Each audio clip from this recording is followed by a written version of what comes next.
herzlich willkommen. Es ist Dezember und deshalb ist es Zeit, Weihnachtskarten zu schreiben und zu verschicken. Auch in Zeiten von E-Mail freut sich jeder über eine schöne Weihnachtskarte. Besonders dann, wenn die Karte aus einem anderen Land kommt und ein schönes Bild hat. In diesem Video zeige ich Ihnen, wie Sie sehr einfach eine tolle Weihnachtskarte schreiben können. Wie Sie die Karte schreiben, hängt von der Beziehung zum Empfänger ab. Danach richtet sich die Anrede und der Abschiedsgruß. Sie können sich eine kostenlose Übersicht aus der Reihe German Spotlights ausdrucken. Den Link zu der Datei finden Sie in der Beschreibung unten oder rechts. Mit dieser Übersicht wird es leicht für Sie, Karten und Briefe richtig zu schreiben. Die Form einer Karte hängt also vom Empfänger ab. Wir unterscheiden hier zwischen Familienmitgliedern, Freunden und Kollegen oder entfernten Bekannten. Schreiben wir jetzt zuerst eine Karte an Verwandte. Wenn die Karte an Familienmitglieder geht, die vielleicht in Deutschland, Österreich oder der Schweiz leben, verwenden Sie als Anrede die Bezeichnung der Verwandtschaft. Zum Beispiel können Sie schreiben: Liebe Oma, lieber Opa oder liebe Großeltern, liebe Tante Maria, lieber Onkel Michael. Wichtig ist, dass Sie bei einem männlichen Empfänger lieber und bei einer weiblichen Person liebe benutzen. Wenn Sie zwei Personen ansprechen, verwenden Sie die Pluralanrede. Die ist gleich wie bei weiblichen Personen. Liebe Großeltern oder liebe Eltern. Kommen wir nun zum Inhalt der Karte. Der Inhalt ist normalerweise sehr formal. Ich wünsche euch frohe Weihnachten und ein glückliches neues Jahr. Das ist die Pluralform. Bei einer Karte an einzelne Personen ersetzen Sie euch durch dir. Also, ich wünsche dir frohe Weihnachten und ein glückliches neues Jahr.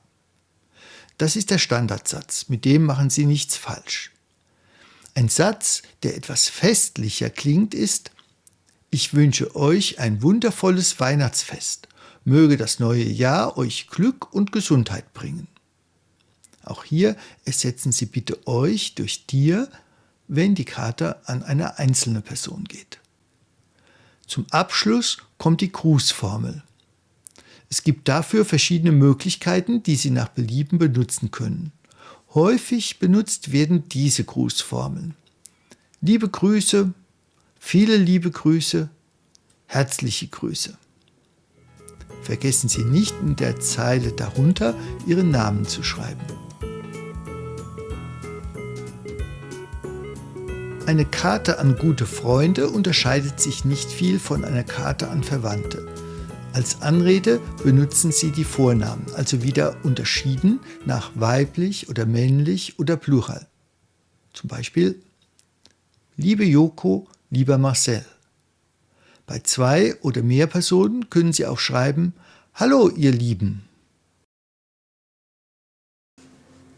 Besonders jüngere Menschen, Schülerinnen und Studentinnen benutzen auch Hey oder Hi oder Hallo als Anrede. Aber ich finde, wenn man eine solche sehr informelle Anrede benutzt, genügt eine E-Mail. Deshalb empfehle ich hier diese Form der Anrede nicht. Aber das ist sicher auch eine Frage des Alters von Absender und Empfänger. Wer das machen möchte, kann das natürlich tun. Eine besondere Karte ist die an eine geliebte Person, also an die Freundin oder den Freund. Da könnte man schreiben: Mein liebster Chris oder meine liebste Silke. Wieder unterscheiden wir nach weiblich oder männlich und danach kommt der Vorname der geliebten Person. Inhaltlich sollte die Karte mehr bieten als nur den Standardsatz. Damit können Sie aber beginnen. Also zum Beispiel: Meine liebste Silke, ich wünsche dir frohe Weihnachten und ein glückliches neues Jahr. Danach können Sie etwas über das vergangene Jahr und das nächste Jahr schreiben. Beispielsweise: es war ein tolles Jahr mit dir und ich hoffe, dass wir im nächsten Jahr wieder viel Zeit miteinander verbringen können. Das ist aber nur ein sehr allgemeines Beispiel. Sie können hier auf Ihre gemeinsamen Erlebnisse zurückgreifen und darüber etwas schreiben. Ich bin überzeugt davon, Ihnen fallen viel bessere Sätze ein. Wenn Sie eine Karte an Kollegen oder entfernte Bekannte schreiben, müssen Sie möglicherweise etwas formeller sein. Ein großer Unterschied ist, dass Sie diese Personen siezen. Ich sieze sie auch, da wir, wenn überhaupt, entfernte Bekannte sind. Hier sind wieder die einzelnen Schritte. Verwenden Sie eine formelle Anrede wie sehr geehrte Frau, danach kommt der Nachname, oder sehr geehrter Herr, danach kommt der Nachname. Wenn Sie sich besser kennen, können Sie auch schreiben lieber Herr, liebe Frau plus Nachname. Danach schreiben Sie allgemeine Wünsche für die Feiertage und das nächste Jahr. Bei Kollegen ist eine positive Bemerkung zur Zusammenarbeit im letzten Jahr angebracht. Ein passendes Beispiel könnte das sein. Sehr geehrte Frau Stark, ich wünsche Ihnen und Ihrer Familie ein frohes und ruhiges Weihnachtsfest. Vielen Dank für die gute Zusammenarbeit im letzten Jahr. Ich freue mich auf weitere erfolgreiche Projekte im nächsten Jahr. Der Abschiedsgruß ist ebenfalls formeller als bei den beiden anderen Karten. Sie können schreiben mit freundlichen Grüßen oder viele Grüße oder auch weihnachtliche Grüße. Danach kommt Ihr Vor- und Nachname.